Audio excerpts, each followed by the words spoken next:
Welcome to the Meat Bags Podcast, a time where we get to sit down with casual conversations with friends to talk about all aspects of traditional skills, from business to meat processing, from conservation to physical training, and any rabbit trails that we might find in between. Episode 2. This episode is with Dylan, owner and operator of Workman Knives out of Helena, Montana.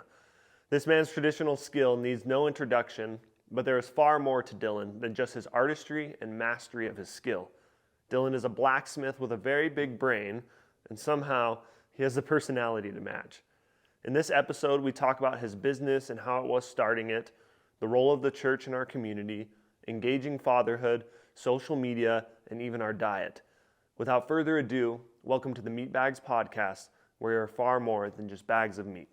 Yeah, I had a 300 Ultra Mag. I was shooting from. I loved his 300 Ultra Mag because I shoot with my thumb, so with this hand, and we were out hunting some deer, and I had a pretty long shot. It was like, I think his sight was like 387 is what he said that was the distance, and so I took my shot. Well, I had a shoulder injury from football. It was actually just after a football game. It was a playoff game. I was in high school, and go to take this shot. Well, I was so tender, I didn't have the gun up against my shoulder, which was dumb, you know.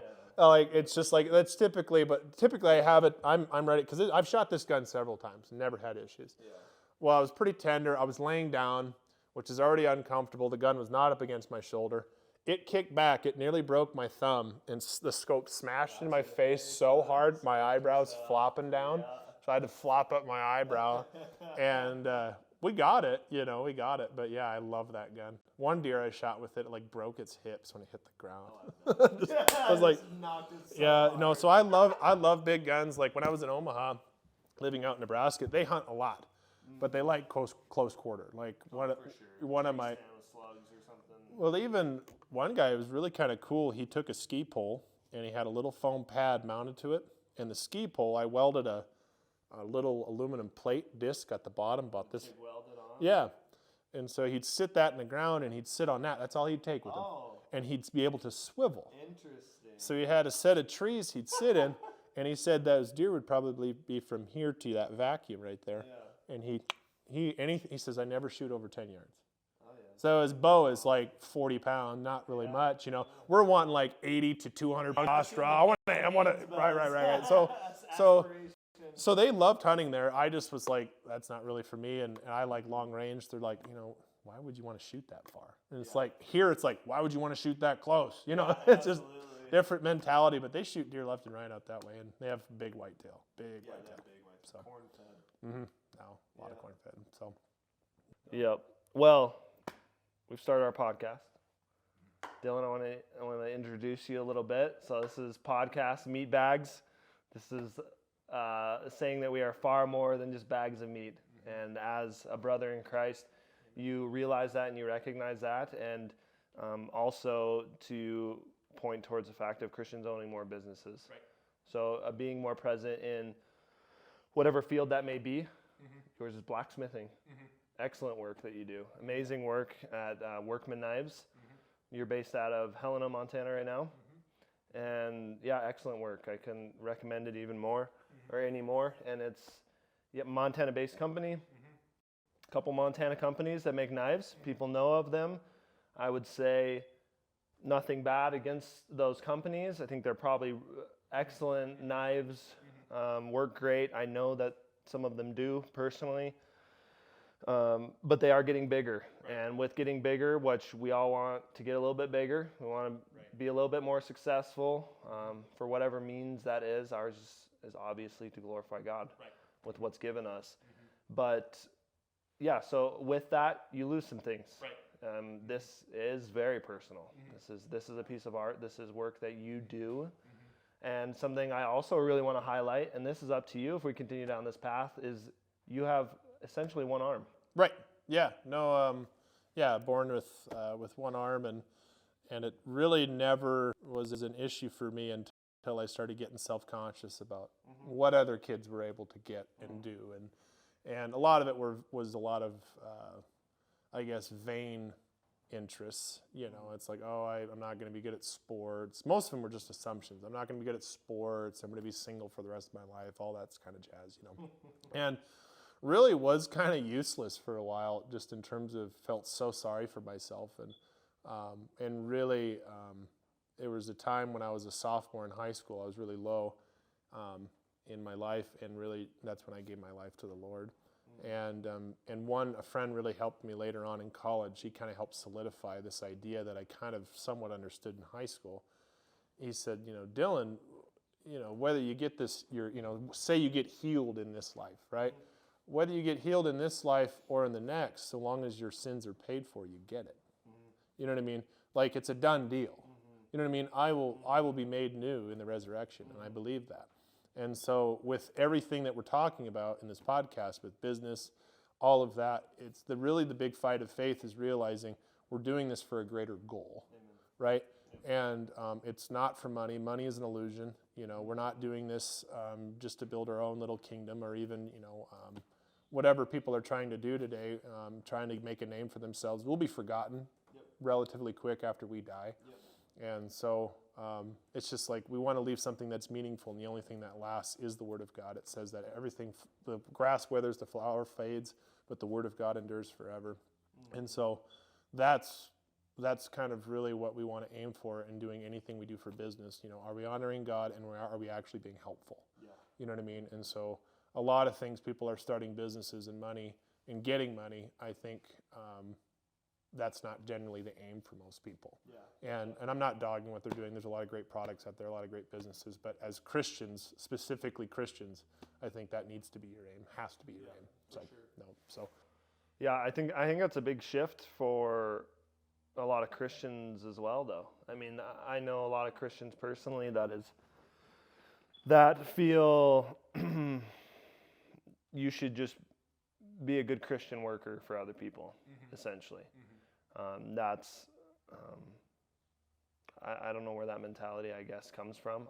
I kind of understand it. I understand being faithful and committing and being at a place and committing that time, and again being faithful to even just one thing. I respect that a lot out of typically generations that have come before us. That's their life story. I've been working here for 60 years. You know, it started when I was 10. You know, I'm going to die here at this business, which again, is a great thing. I think having a different perspective as Christians is it is God's money, right? And He does control who gets it and where it goes, whether that is people who truly trust in Him or not. But that us as Christians are also given an option to capitalize on that and to use it to glorify and honor God truly. And I think there's a big push coming back where young Christian men, especially, I've noticed, are fired up for that. They want to have these businesses. They want to be conscious of where their money's going, where they're spending their money. They want to support just solid guys and gals even that have businesses, if that's what they're doing. And we're so divided, obviously, in this country as well, and I think that is where a lot of that comes from. I want to put my money in a good place. No, I think you're going to see a huge vacuum filled.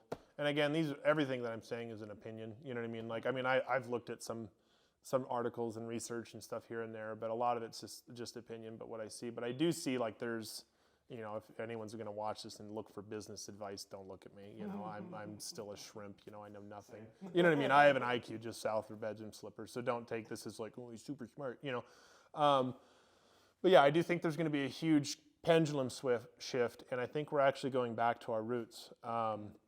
Which, like, I was just talking to your wife earlier about, you know, the American tax system being set up for the businessman and the landowner. It's never really been amended for the 9-to-5ers, right? You know, and really I was listening to a TED Talk a couple of years ago, and the guy was actually, it was kind of a long-winded, boring talk, and I was like, get to your point. But it wasn't even his point, it was kind of a side thing. He talked about how the newest commodity that came out of the 30s and 40s was free time. You know what I mean? Absolutely. When the Industrial Revolution and all of that went on, and I think the Industrial Revolution came way before that, but but yeah, just like how free time kind of became a new commodity that no one's ever seen before. You know, so hey, we'll give you your benefits, your health insurance. You only got to work 8 hours. You don't have to work six. Right. You don't have to go. You don't have to work 16 hours on your farm. You don't have to do all that. And really, for the sake of ease, I mean, and really, it made us the country we are today. But at the same point, you lost a lot of freedom. Yeah. You know, a lot of the pioneering spirit was not there. You know, the whole come out west and forge a life for yourself, that essentially died. Yeah. You know, and so anyone who kind of wanted to fit outside that mold was either considered dumb. You know, I mean, I didn't, you know, since I was going to pursue something else other than a 4-year degree, I was kind of considered stupid. Oh, yeah. You know, and, you know, that's kind of dumb. Why would you not do that? Because that's the pattern that we've been told. And it kind of fits into that. And people complain about taxes. And I was also talking earlier about how LLCs and starting your own businesses, and obviously when you get employees, things change. But like the American tax system is set up for businesses, yeah. Whether people like that or not. Mm-hmm. It has no incentives for 9-to-5ers, none. You know, other than owning a house, being married, and having kids, there's no incentives because you're not producing housing. Mm-hmm. You're not, essentially whatever the government can't print, right? You know what I mean? Whatever they can't produce themselves, that's what they're trying to incentivize. Yeah. So when they say, oh, so-and-so, the president created more jobs. No, he didn't. There was probably some fiddling around in the tax code that gave businesses incentives to hire more, yeah. Right? Like for me, I have no incentive to hire anyone. Mm-hmm. I mean, especially because I don't just make knives, I also do welding. My official business name is Workman Knives and Fabrication, LLC. And I do a lot of mobile welding. I have a lot of experience in welding. I've done structural and certified. And finding anyone who, one, wants to work, because it's a dangerous environment, mm-hmm. and also skilled in that trade is pretty difficult. So, so like for me, finding someone in that arena, as well as like workman's comp, is outrageous. Yeah. You know, even whether they take a day off or not, I'm still paying for that employee. Yeah. So there's a lot of things for me, unless someone can educate me on that a little bit more, which I would like to have. If you ever post this and someone was like, mm-hmm. you know, this guy's an idiot, he didn't know what he's talking about. I don't. You know what I mean? I really don't. We're figuring it out. Right, we're figuring it out. But like, because I do want to, one of the things about having a Christian business is like you want to be able to create jobs. You want to give someone the opportunity to work in, you know, they always say you're always training your competition, right? Mm-hmm. You know what I mean? I don't care if someone wants to work for me, a young kid or college kid wants to work for me, learn some things for me and start his own welding business. Yeah. You know what I mean? Or take some aspects of it. Like that's growth. That's what you want to do. For sure. And so, but I don't have any incentive to do that right now. Mm-hmm. So that's the frustrating part there of starting a business with that. And so it's like, because I was like, when I started out, I was like, oh, I want to have 3 guys working for me and this, that, and the other. And you realize like you know, you make nothing. Yeah. You know what I mean? And it's not just their wage that goes into the cost. It's everything else. Yeah. So, so yeah, that's the learning curve right now, and praying through that and trying to work through that. And it's kind of one of the bigger challenges. But sorry, I just went on a rant. Sorry. But. No, you're good. No, it's all connected. It's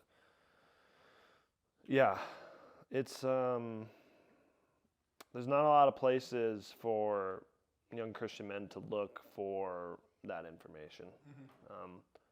And not that that's necessarily bad either. I think that produces for men who are really pursuing this, wanting to do their own business, wanting to represent Christ well through their business. There's just a lot of sifting you have to do. Right. So a lot of sifting. There's a lot of praying for wisdom. There's a lot of those things that you have to sift through, because there's a lot of like the information's out there. Like you can, I mean, just go to the IRS.gov. Yeah.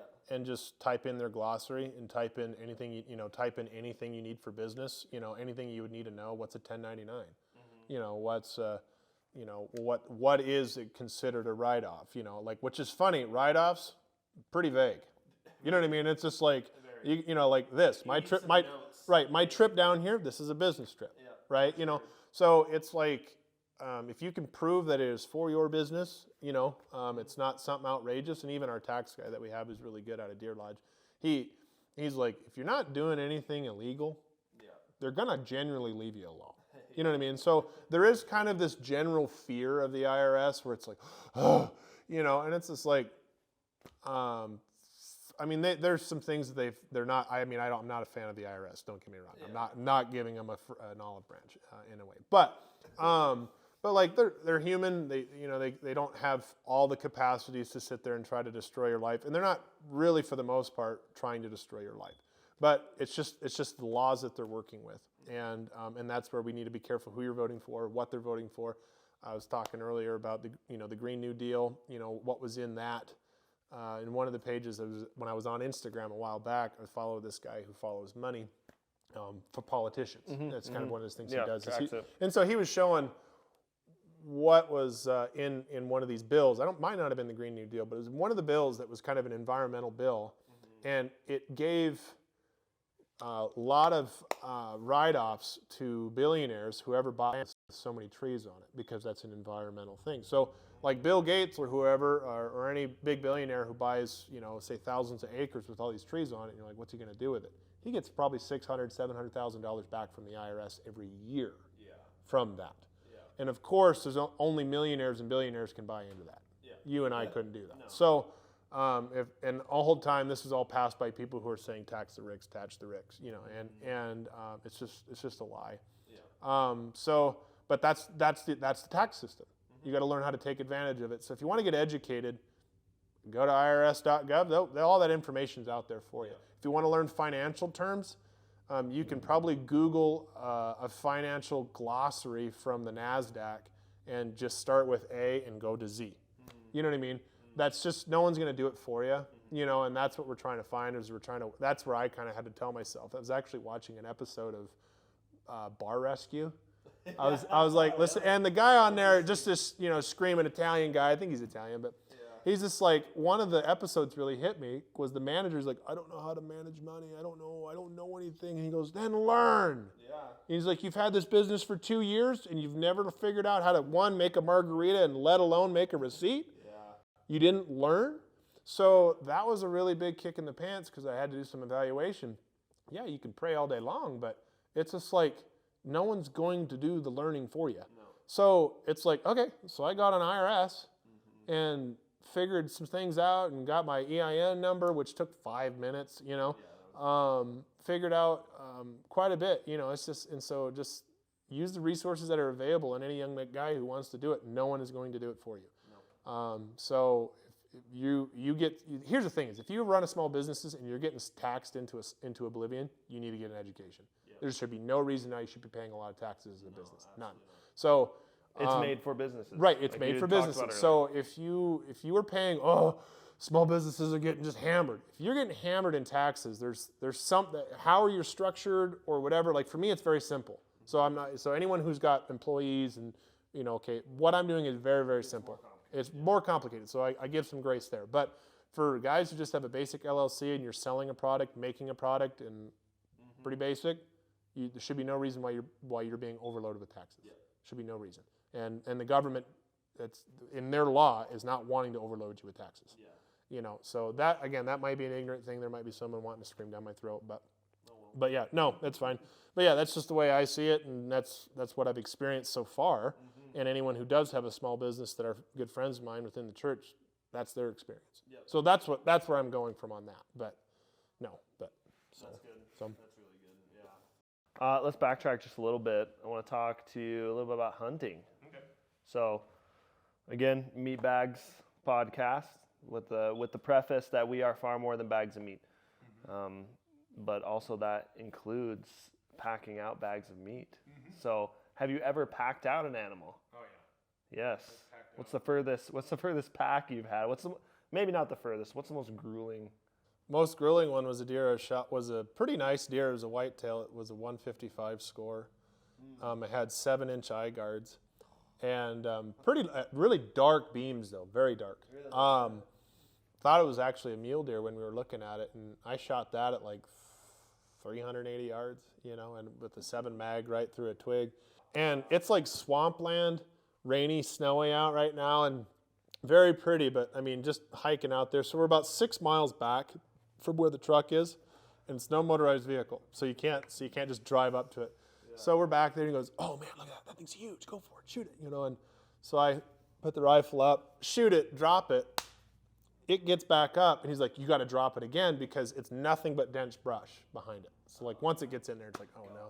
So I pop off a shot, and this guy's rifle is on point. Because when we went up to it, the second shot was this far from the original, because I hit right here. Its lungs were 10 yards behind it. You know what I mean? It was like, frick yeah.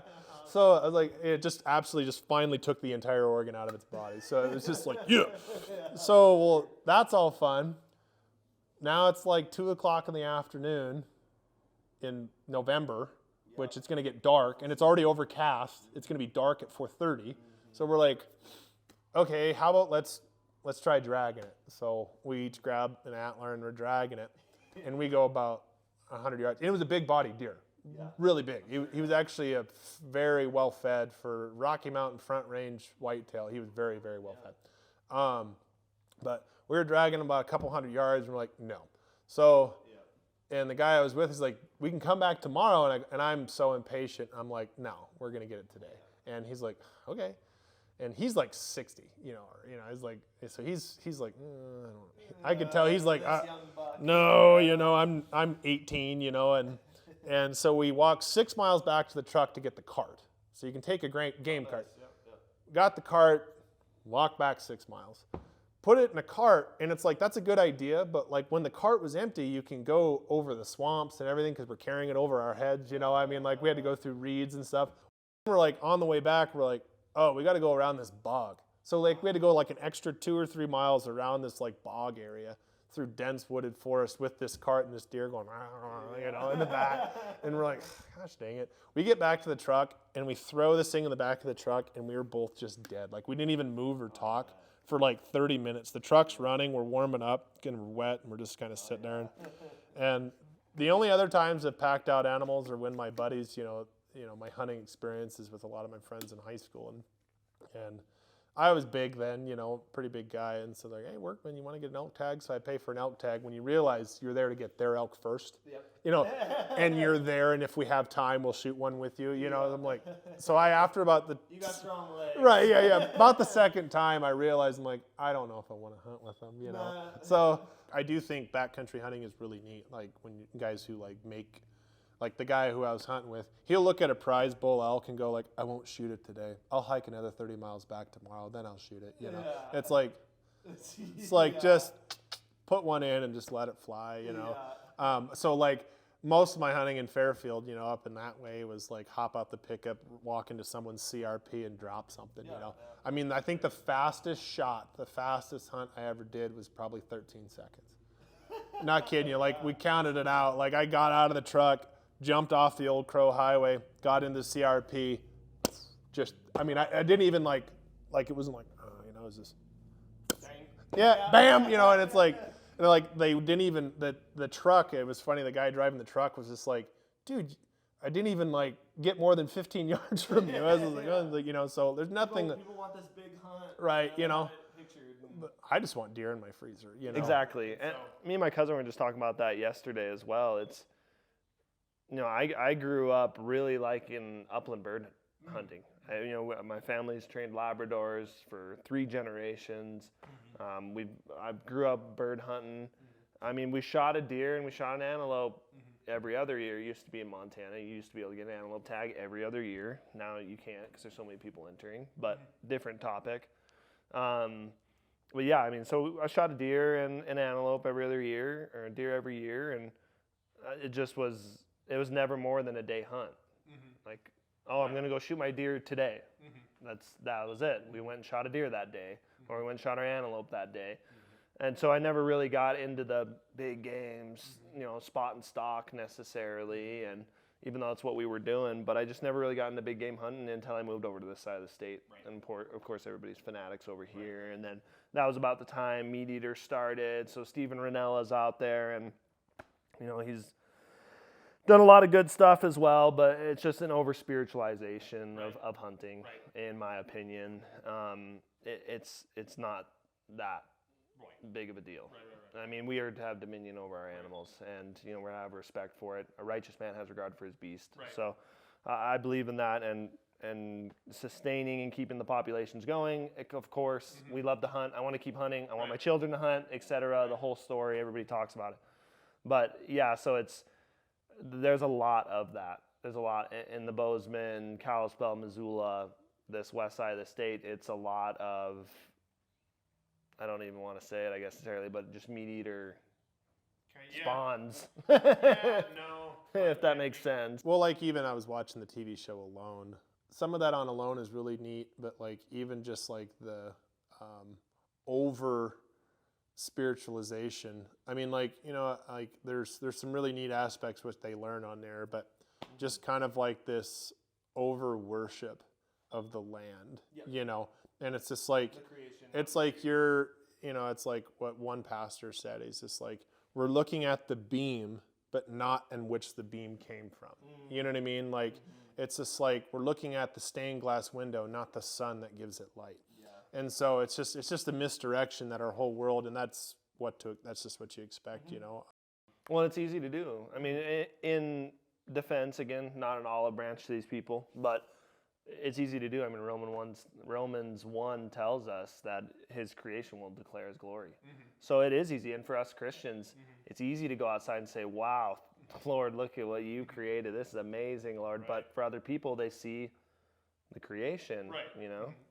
Yeah, just like I was talking with a friend of mine, and she was like, what's funny about conservation now being taught in schools is you just leave everything alone. Rather than what Christian conservation is we're stewards. Yeah. Right? That's really good. So, like we're here for a reason, you know, kind of the idea that we're this pathogen, and all these people who push that, it's just like, when you're done finishing your avocado toast, are you going to go step in front of a bus? You know what I mean? Like, if you're worried about the overpopulation of the world, like, you first, you know, absolutely. You know, so, but I think it's just like no one actually lives up to that, to that standard, and they wouldn't, of course, you know. Yeah, it's a signaling thing. Right. Yeah, and it's something they're just supposed to say, but there are some people who probably believe that. I mean, there was a guy. There's a bunch of people. Anyways, but no, but yeah, we're about stewardship. You know what I mean? Like, we want to care for the land. You know, we want to actually. We're supposed to have dominion. You know, hunting is a major part of that. You know, and they're even finding out. A friend of mine, she lives in New Jersey. A friend of my wife. She's not. I mean, she is a friend of ours. You know, she's a family friend, but she's the first friend with my wife. Yeah. But she's from New Jersey, and she said, like, you know, there's so many deer over there because they're not allowed to be hunted. And if you get any roadkill, you can't take it. You know, like here, at least, like if you have roadkill, you know, if it's fresh within a certain point, and I think if you turn it in, I mean, you can keep it. You just get a phone call. You just call Montana Highway Patrol, and they give you a tag. Right. Right. Yeah. So like, you can't do that in New Jersey. Wow. So, like she said, there was a storm that went through, and a bunch of branches like just knocked out a bunch of deer in someone's yard. You can't do anything with them. You know, they just haul them off and throw them in the dump. You know, and that's conservation to them, right? And so, well, at least we're not hunting them. And so it's like, if you want to talk about preservation, you do need to be a steward. You need to be active with that. Yep. And I think most modern liberal conservation is we just do nothing. Active. We just kind of step back, and we're just kind of supposed to, along with every, you know, disaster movie that comes out from Hollywood, is humans have just died away. And it's just like, what a joke. No, so... Yeah, that's just where it's like, be a steward. You know, hunting is a part of being a steward. And of course, now I do think there are guys like poachers. I think there's a special place in prison for those guys.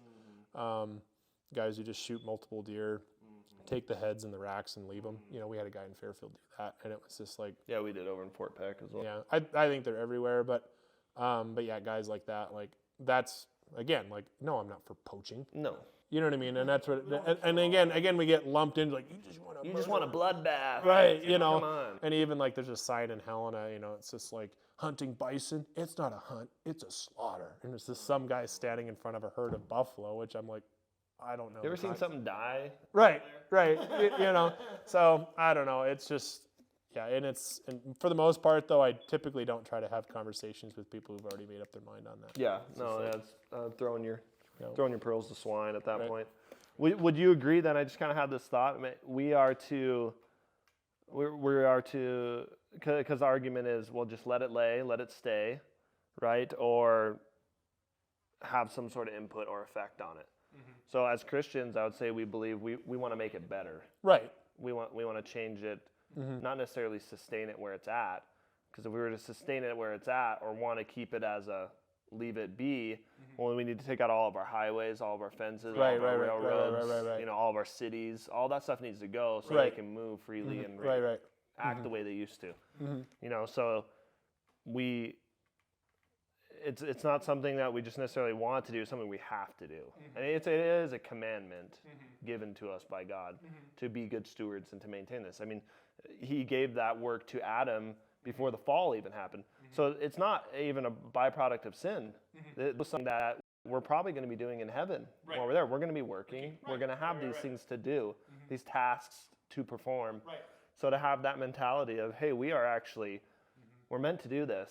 This is something we should be doing. Christians, you should be involved. You should be involved politically. You should be involved with your businesses and your money and where that's going. And it all affects, it all correlates, it all comes back to also hunting as well. And do everything to the glory of God. And I think there's a place for all of that. And again, I think stewardship. I think just and kind of even I got off Instagram, and I'm still on Facebook, just for business purposes and stuff. But like one of the reasons why I got rid of Instagram is that I felt like it was pumping me with a lot of the idea that a lot of things kind of pervasive in our culture is nihilism. It's just kind of just supposed to be, art is nihilistic and empty, music is empty, there's no purpose to anything. And so, and a lot of younger people, especially younger millennial and Gen Zers, are just kind of getting pumped with this consistent mentality. There's really nothing to save here. We might as well just kind of just go into oblivion. So we want to really encourage the next younger generation as much as we can. And we're millennials. I mean, if we're looking at the timeline, we're millennials, and I think as the next generation's coming up, we spend so much time harping on millennials and Gen Zs, like, oh, they're worthless, they're this, they're that, and it's just like, but look at the ones who raised them. And again, I'm not casting blame, so to speak, but it's like we kind of got to take like, well, they don't know how to mark an envelope, they don't know how to do this, they don't know how to that, they don't know how to hunt, they don't know how to do this, like, but you literally just stuck an iPad in front of them for 10 years. You know what I mean? And now that they're in high school or graduating, of course they have no skill besides Fortnite. Yeah. You know what I mean? It's like, so. Mentality of having these young children, and we have kids now as well, and the mentality of these are going to be men and women someday. Right. So what kind of men and women are they going to be? Are they going to be slayers of dragons? Right. Or are they going to be actual people? Actual people. And like even like, and that's one of the reasons why like trying to slowly eliminate. I'd like to get to the point where I don't need to be on Facebook anymore. And I'd be more than willing to hear anyone's other options of type of social media where I can actually post this stuff. But like just even realizing at home, like I'll be on my phone quite a bit just scrolling.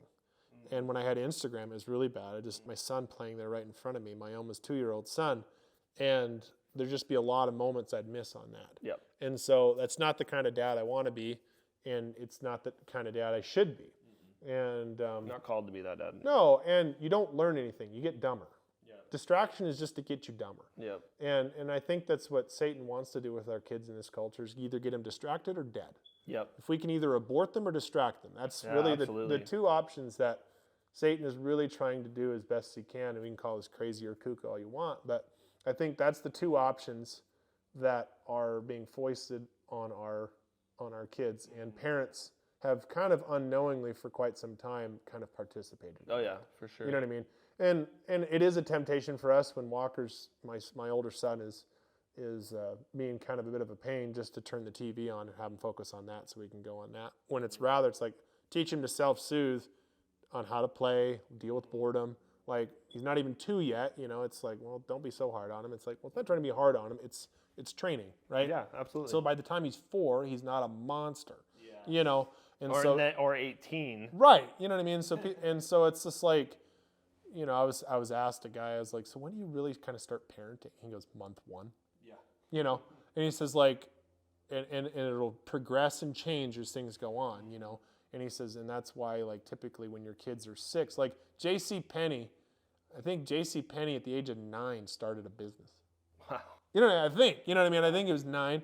like someone can Google it right now and be like, you know, He was 10, you idiot. right? You know, I don't know, but like Mozart, all these guys, you know, they were super young kids, you know, really getting after it. And so I just feel like my kids are not dumb.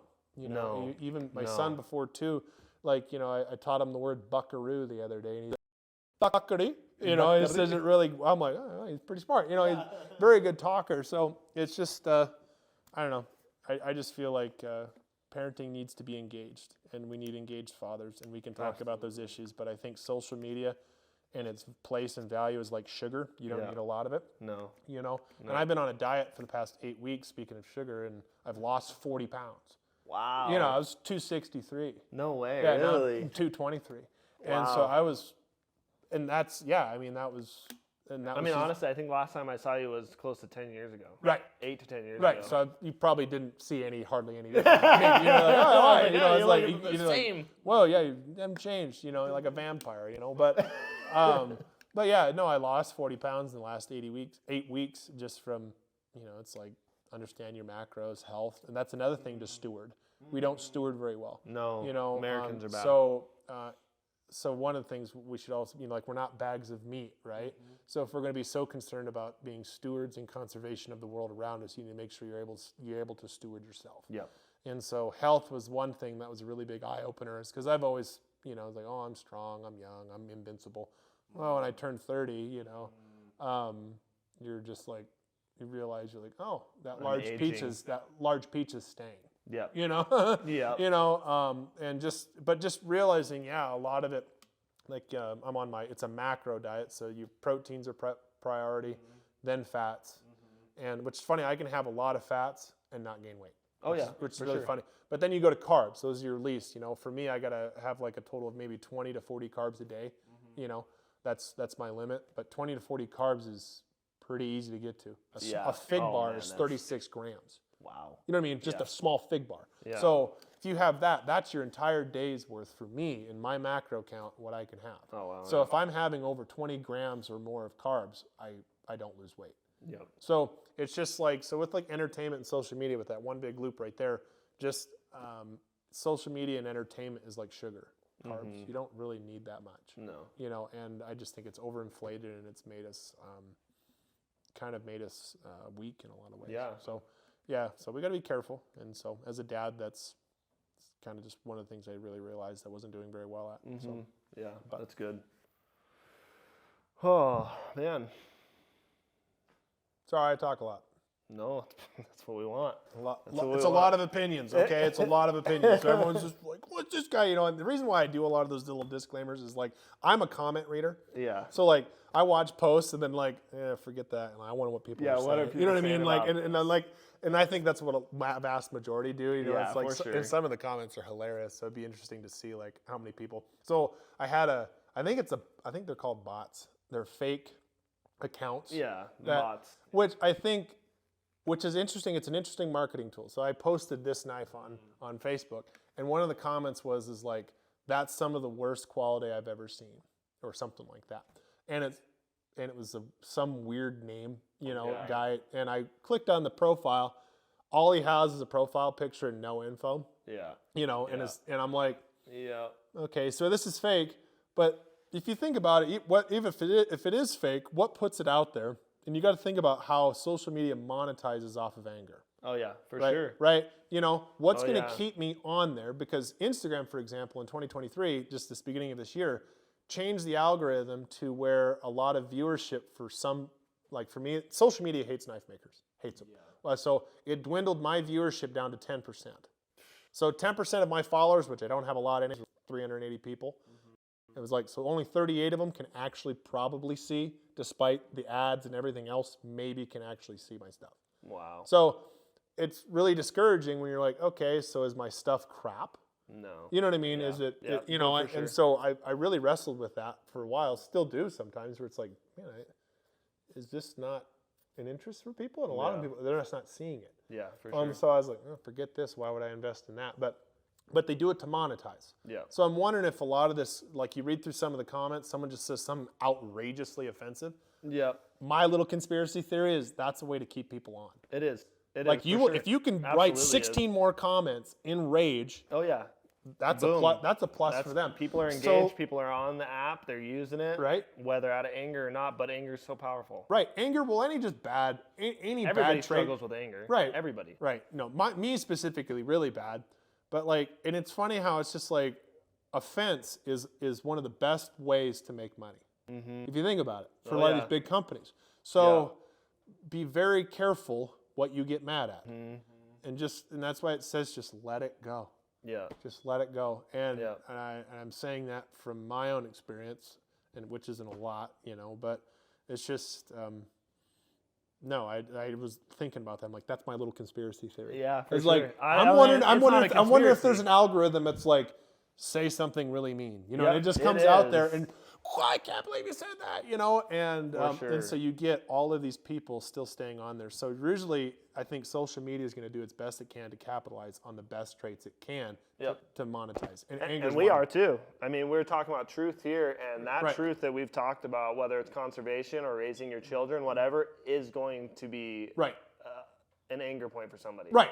We hope. Right. Honestly. Yeah, so you're It's welcome, truth. Facebook. Yeah, You're there we welcome, go. man, right? You know what I mean? Like, Yeah. You can be mad at us. You know You what I can mean? be mad. It's Right, okay. Right. We can handle it. Right. Oh, God can. but- Right. Yeah, we'll be all right. Yeah, no, it's like, but it's just, I don't know. I just feel like, there is some element of exposure that, like even being on this podcast, I was thinking on the way over here, it's just like, you say things openly, willfully, like I'm saying this willfully, and we're going to put this on social media. And it's like, there is a fear in the back of my mind, which is what they want, and that's how they control people. It's just like, well, look what we can do to you. Oh, yeah. You know what I mean? Yep. And they've done it to a lot of people. A lot of people. And so that's where, like, when you asked me to do this a few months ago, I was just like, I don't know if I really want to. But that's like the cowardly side of it. It's just like, we need to speak truth. And The secular people are doing it. right. Unashamedly, unabashedly. They are out there saying it, spreading it. People are believing it. They're following it. They're loving it. Next generation especially. You think, Right. You think Gen X and millennials are bad with their social media? Right. Right. Generations coming up. Right. They've always had it. No. So So it's like, it is influence for sure.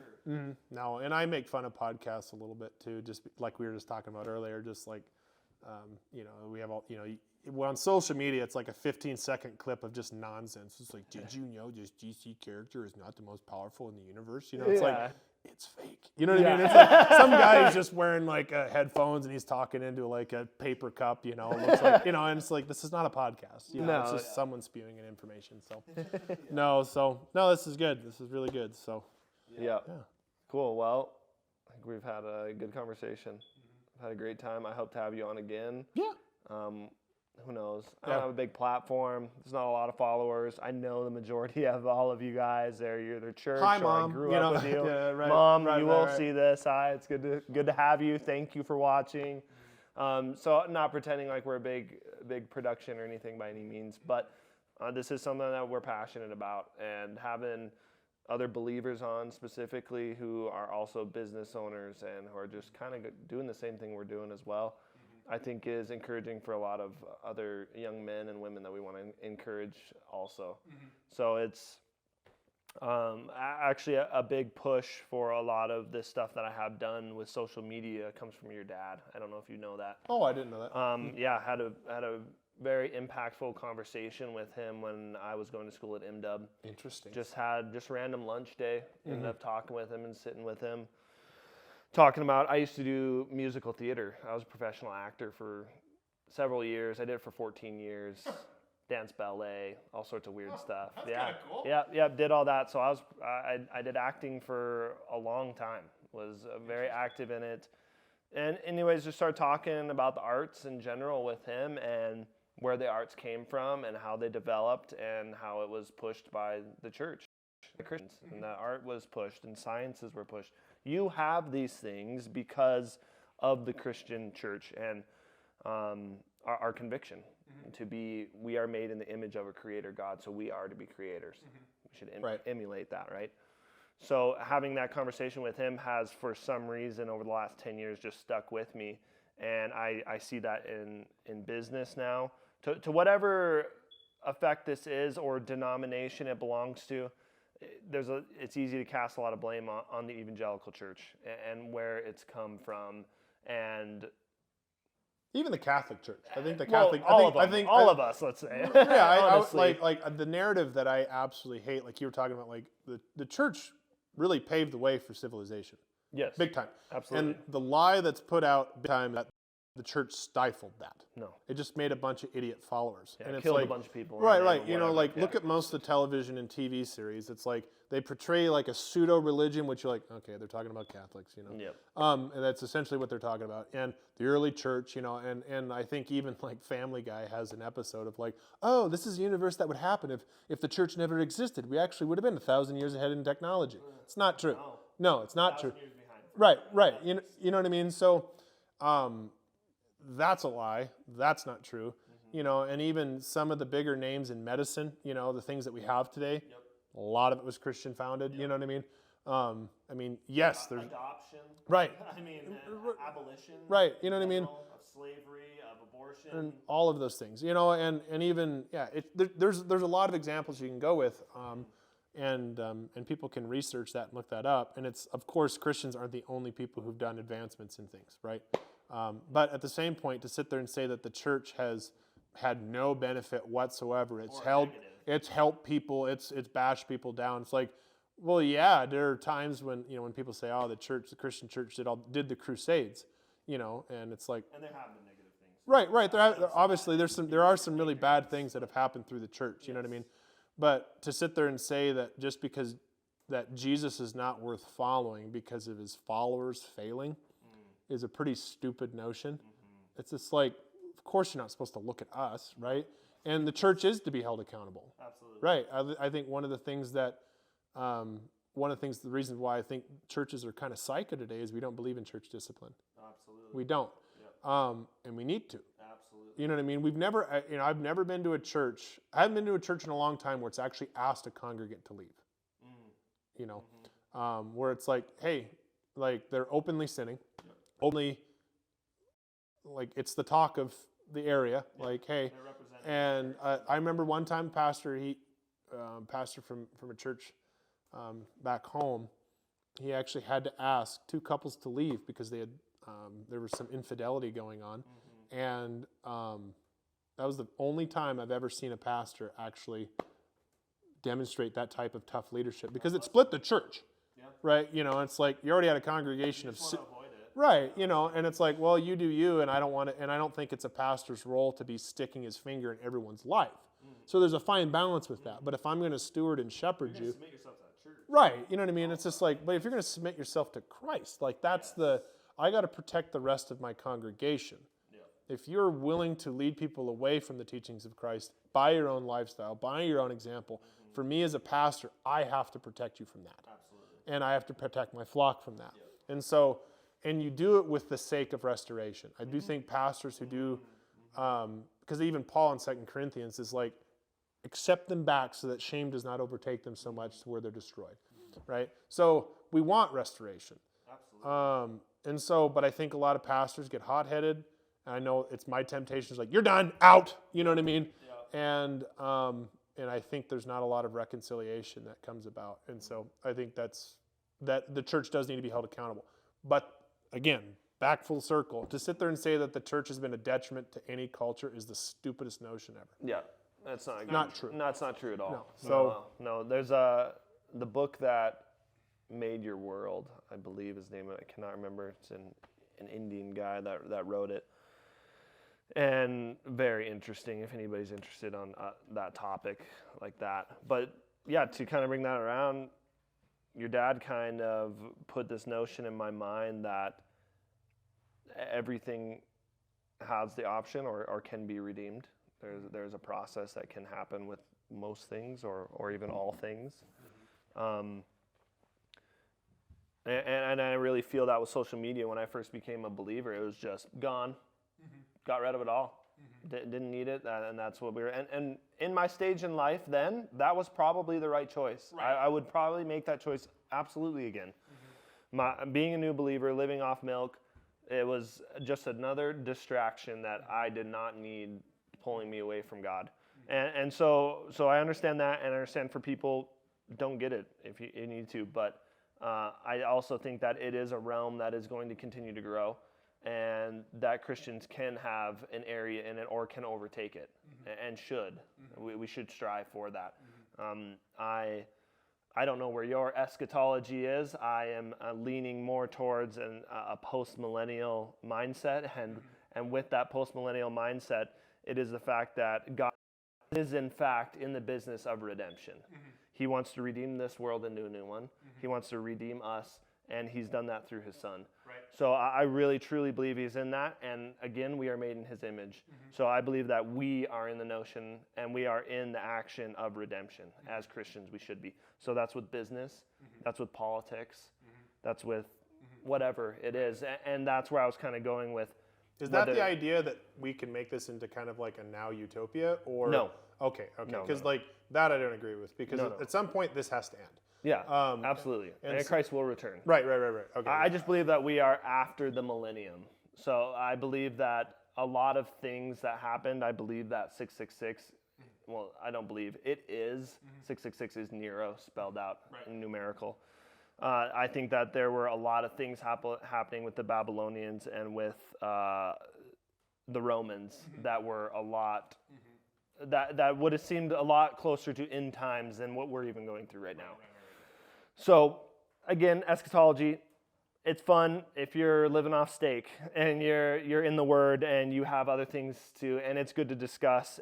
But it does, in my opinion, it affects how we portray this world. Right. And I think there's been a lot of just holy huddling that's been happening with churches lately. Typically, the evangelical church, it's what I grew up in, and I don't want to rag on anybody and where you're at. But it is a soft spot that has been cultivated in our culture. And I believe that a lot of the church, and it's not just the evangelical church, but Christians in general have been told by our previous generations, don't get involved in politics, go to college, find a good job, stay there until you retire, and then you're good. Just make sure you're just attending church regularly, which I 100% agree with, everybody should be. But that's not it. That's not all of it. Right. We live in a world. So a little plug for a program that my wife and I are a part of called Promise 686. It's a mission organization. I believe it's based out of Georgia, but it's a really neat mission organization that plugs churches in with the local CPS, Child Protective Services. And so we started one program called Care Portal. And what it is Care Portal is one big giant information hub of all information on all registered foster families and adopted kids and their situations. And so the CPS office, we've connected our church, and 4 other churches in Helena have connected with the CPS. So when the CPS, before they had this program, if they had needs, it was like they only had 6 women on staff to be able to fulfill needs. So if like someone ran out of propane in their camper, didn't have the money to buy it, these ladies had to go do it. So now they've engaged 4 churches and 30 members per church. You know what I mean? So all of their needs are met instantaneous now. Good job. And that's what the church is Right. And so, and what's that's something we've drifted away from. Right. This is absolutely, yeah. And so one of the challenges I was actually spoke last Sunday at our church. And one of the things I was talking with is one of the my members there is we're talking about, I think, charity in Western America has been dwindled down to just drop your nickels and dimes into someone else's mission. Yeah. And rather than, can you at least see your neighbor and have a heart of charity and serve? If you can't do that, I don't know if you're charitable. Yeah. Right? Yeah. And again, I think you do need to give, right? You do need to tithe, you do need to give to missions and stuff like that, support that. But always challenge yourself, do I actually have a heart of charity to see a need and do it at random or around me? And so that's what's nice about this Care Portal is, so the people who've signed up for this program at our church, they get an email, they see it, they go, yes, I'll do it. We kind of tell them, okay, you're going to do it? Okay, here's the CPS's number. You call, you set this up, you deliver it. You do it. Yep. Right? And Becky and I have participated in a couple of them. I set up a bunk bed, and we purchased a bunk bed for a guy who was fostering a couple kids. And it turned out this IKEA bunk bed was a nightmare.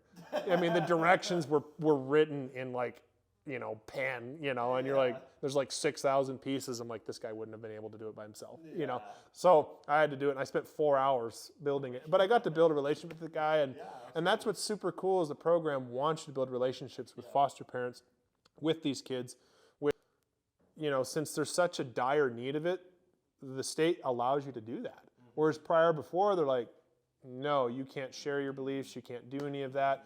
Which of course you're going to get pushed back on some of it still, because Becky and I wanted to do foster care when we moved here, and we actually logistically can't do it right now where we live and everything financially and everything, and especially having 2 kids, we just can't at the moment, but we want to. Well, if we can't do that, we can at least still do something. Yeah. So when this came about, it was just like, sweet. Now we've not only just engaged ourselves, we've now engaged an entire church. So God's way is way better than ours, right? Like we would have been able to foster 2-3 kids, and they say 90-some% of families in their first year quit foster care. They quit after their first year. Because one, the state doesn't care. It takes a village. Right, it takes everybody. And so church. So the next program we want to start in our church coming up will be called Care Communities. Same subgroup of Promise 686. And what it is we will correlate. We will actually create a team of 6 to 8 people, because that's what they require, 6 to 8 people who are dedicated for 1 year to one foster family. Wow. One. So they are on call. And so it's 1 year you are obligated. You cannot, if you need to quit or something, that's fine, but we really want it, you have 1 year obligated for this family. And if it works out and keeps going, this care community can keep doing it. And you can build families. So, and then 2, what's nice is if you have people in the church that want to start foster families, we can create a care community ready for them right when they get going. So we want to foster care families, and we want to start building relationships with current foster families, and also it doesn't just work with foster families; it also works with families that are trying to be reunited. Because the state believes that no matter what, we want to have whole families, which is good. Yep. So if you can build relations with the real parents, the real father, the real mother, and these kids can get reunited and have a positive reinforcement around that. This program also does that too. Yeah. But kind of back to what we're saying is are you charitable? Right? So, and I guess just make sure that you're able to do that yourself versus here's my $50, have a nice day. Yeah. Are you really charitable if you give your $50 and then you go and you treat the waitress at the local restaurant, like trash and don't want to pay a tip? Yeah. You know what I mean? But I gave my $50. Yeah. Okay, God wants a heart change, not a checkbook balance. Yeah. So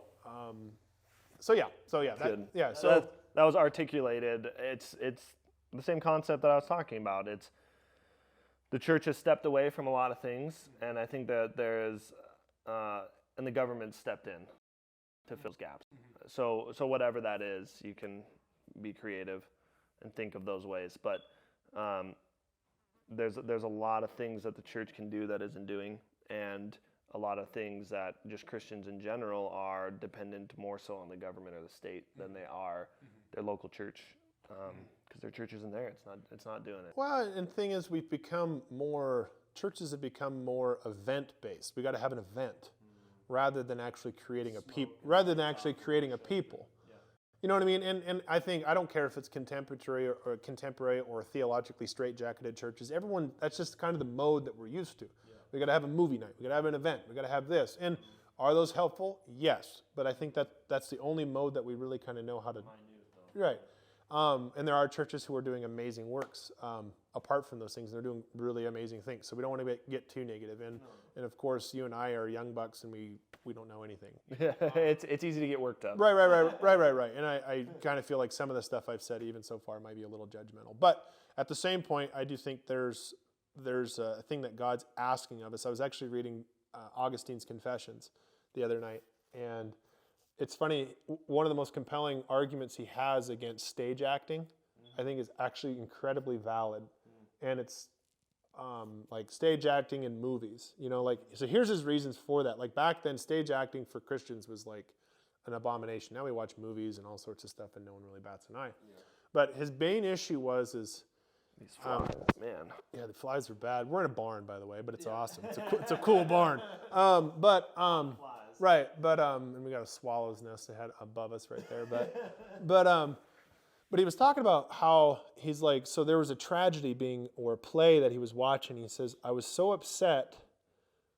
I'm paraphrasing. He says, I was so upset that my heart was moved for compassion in a fiction, but I was never moved in compassion towards reality about the poor man. Wow. There was actually a man, Alexander the Tyrant, actually reading in the footnotes, he walked out of a tragedy because he's like, I was more moved by the cruelty and the tragedy than I was by my own. And the thing is, it's like, those are real emotions of compassion. Like, I can shed a tear watching The Patriot. I can shed a tear watching Gladiator, right? Yeah. Those are real emotions. For sure. But I'm feeling real anger or real sadness or real patriotism, but it's never expressed in reality. And that's why I think a lot of Christians are upset and even confused as to why they're not experiencing the blessings of Scripture, right? So that's where I think media, again, it's like sugar. You don't need a lot of it. Does it have its place? Yes. You know what I mean? But our emphasizing on it, I think, is creating kind of an experiential confusion, because it's like, I've felt this, I've had this experience. Like, you go to rock and worship road shows and it's like, wow, they're so moving. I've been to a lot of these really amazing Christian concerts and media, and wow, it's like even watching the TV show The Chosen, you know, like you get these really moving feelings in there, but then you look at your own experience in your own life and you're not really doing any of those things. So be careful of, I think I'm learning to be careful of making sure that the emotions I'm getting from such media is shown in reality, right? And so I think a lot of people, it's just kind of what we're used to now. I mean, we've had TV for so long now, you and I, social media, everything. So be careful what you're moved by that's never shown in reality. So that's what I'm realizing about myself, is like, I don't know. But is the thing still recording? It's been over 25 minutes. We've had a lot of really good. Oh, you mentioned something earlier that I was interested in. That kind of anyone who ever wants to get into knife making, you know, if anyone thinks I'm doing really well, like just raking in the millions, you know, I'm not, because like we talked about some of the other knife making companies here. I think a lot of them got smart and realized that there's more. You probably should become a businessman, not a bladesmith. Yeah. Right. So like. I won't mention any names just because I don't want to be negative towards what they're doing, because I think they make great products and I think there's a lot of really good stuff that they're doing. But one of the things, and this isn't a negative, but it's just like, if you want to make money in the knife making business, you got to have high volume, lower cost, right? For me, I have low volume, high cost, because you're working with something that's handmade, and I'm short-handed, so I mean, it takes me a little bit longer. But to make something like this, you know, takes me hours. Whereas you can get a manufactured one, you know, from India, pressed out, you know, sharpened by someone for 15 minutes with a handle. And the funny thing is, it's probably not a terrible product, right? But they're going to sell them for $50. Yeah. And I'm selling this for like $600-700. Yeah. You know what I mean? So it's hard to sit there and determine value, because, you know, it has been discouraging moving back to Montana in some ways with the knife making, because I started my knife making in Omaha. And, you know, I mean, there would be a piece of scrap steel on the front, so I'll take it. You know, I'm like, it's not even tempered yet. I don't even have a handle. I'll love it. You know, I'm like, all right, here you go. You know, here I can make this. And the guy's like, you know, and you got to understand, a lot of the Montana mentality is like, I work so hard for 1 week. That's 1 week worth of pay for some people. So why would I buy it? So it's sad that a lot of my market isn't Montanans. You know what I mean? Sure. I mean, I've had quite a few Montanans buy my work and have been really supportive and stuff like that. But it's like, it's a different demographic. Yeah. And so, yeah, that's one of the challenges is how do you compete with someone who actually just got smart and just was realizing, like, if I want to make money at this, I want to create a legacy with this, I'm going to have to change strategies. And so that's just the strategy you go. But in the long run, guys like me have to either sink or swim, you know? So, which is nice, is why I have the welding side of it, and I want to get back into machining too, and so that's probably where I'll get most of my income. And then this will be something on the side for now. But unless I'm a big name, You know, because like guys who are big namers, you know, who can, you know, like, I mean, right now he's actually our age. He's a Christian guy. His name's Kurt Hanlon. If you have an Instagram, look him up. Free Hill Blades. Love his work. Love his work. He has no idea who I am. But then we have another guy from Bozeman named Will Stelter. Also amazing work. Younger guys, Christian guys, as far as I know, I think. But yeah, they make knives, but they're kind of big names. You know, they're kind of bigger names. They've gone to the shows. They've gone on Forge and Fire and stuff like that. And their work is exceptional. And so they can charge $1,400 for a hunting knife and a handmade sheath, and they'll sell. You know what I mean? So I'm a nobody. And so it's kind of hard for me to sell, you know, low volume, high cost like that. And so again, it's right, and again, it's people's value system. You know, people are like, oh, why would you spend $700 on a knife? You know, but we're going to spend $700 on beer and hot dogs for a 4th of July weekend. So it really depends on the mood of your interest and really what people value. You know, so I've had to really be careful about not gauging my prices off of either the riches or the poverty of my customers, because you have really, really wealthy customers who are like, oh man, this is worth $3,000, you know, and then you got one guy who's like, I think this is probably not worth my $50, you know, and so you get such huge pendulums, and you just got to go off like right now. This is just what it costs me. If I don't want to lose my butt, this is what I charge. You know what I mean? So. It's nice getting compliments every once in a while, but it's like, no, I'm not going to charge $3,000 for that. You know what I mean? That might be someone's opinion, but that's all it is. I mean, it costs me this much, and so I want to charge this much, and so really it's going based off of cost and time and materials.